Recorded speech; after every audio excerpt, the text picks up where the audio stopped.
Tulungan niyo ako! Kinuha ko ni Kukawa Manika! Wala nang magliligtas sa'yo. Kukunin na namin yung katawan mo. Palayain mo na ako dito! Princess! Tulong! Iska, sa tingin mo, hindi na kaya tayo mahanap ni Pulang Sundalo? Hindi na siguro, Princess, kasi nakatago tayo. Tara na, balikan na natin si Bebang. Sige! Wala si player 10 at player 15 doon. Saan kaya sila nagtatago? Wait lang, Princess! Andiyan pa pala si Pulang Sundalo! Kukawa Manika, hindi ko mahanap sina player 10 at player 15. Natakasan nila ako.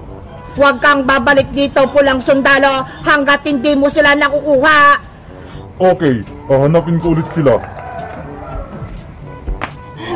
Lagot! Hinahanap rin tayo ni Pulang Sundalo, Princess! Hindi tayo makakalis dito!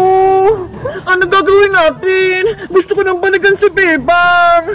Hoy, Princess! Iska! Anong ginagawa niyo rito? Naglalaro pa rin ba kayo ng Squid Game? Boyong! Huwag kang maingay! Tinataguan namin si Pulang Sundalo! Ayun siya, ho! Eh bakit? Anong kasalanan nyo? Kasi naglaro ulit kami ng Squid Game. Tapos natalo si Bebang. Pinutukan siya. Kaya yung ginawa namin ni Iska, tumakas na lang kami. Ganun ba? Mabuti na lang, hindi ako ulit naglaro. Boyong, tulungan mo kami. Kailangan namin mabalikan si Bebang. Kinuha siya ni Kukawa Manika. Sige, akong bahala kay Pulang Sundalo. Huli natin siya. Mag-ingat ka, Boyong, ha. Nasaan kayong dalawang batang yun? Hindi ko sila mahanap. Pulang Sundalo, si Player 10 at si Player 15 ba yung hinahanap mo? Oo, sila nga. Nakita mo ba sila? Nandito sila, nagtatago. Ay, Boyong, huwag mo kami ituro. Huwag kayong mag-alala, Princess. Akong bahala sa inyo. Siguraduhin mo, ha. Lagot ka sa akin. Nasaan si player 10 at player 15? Dito, puntahan mo. Lagot na kayo sa akin ngayon. Humanda na kayo, Princess Iska. Huli na natin siya. Sige!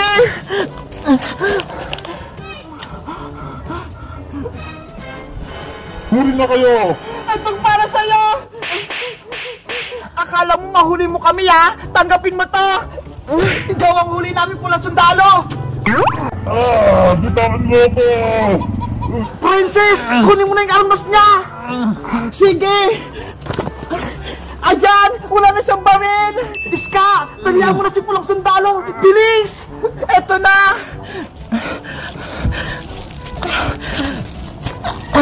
Ayan ang Boyong! Natalihan ko na si Pulang Sundalo! Ano? Wala kang palagsabi, no?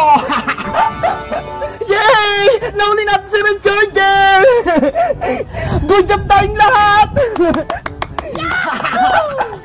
Ngayon, Pulang Sundalo, sabihin mo sa amin kung nasan si Bebang. Kahit nakatali ako, hindi ko sasabihin kung nasan si Bebang. Matigas ka, ha? Aray ko! Ano? Sasabihin mo ba? O hindi? Makakatim ka pa nito? Oo, sasabihin ko na kung nasan si Bebang. Ganyan nga, sumunod ka sa akin. Nanghina na yung katawan ko. Kailangan ko ng magamot. Guys, sa tingin nyo, babalikan pa ba ako ni Iska pati ni Princess? May tutulong pa kaya sa akin? Mag-comment lang kayo para sa part 9. Bye-bye!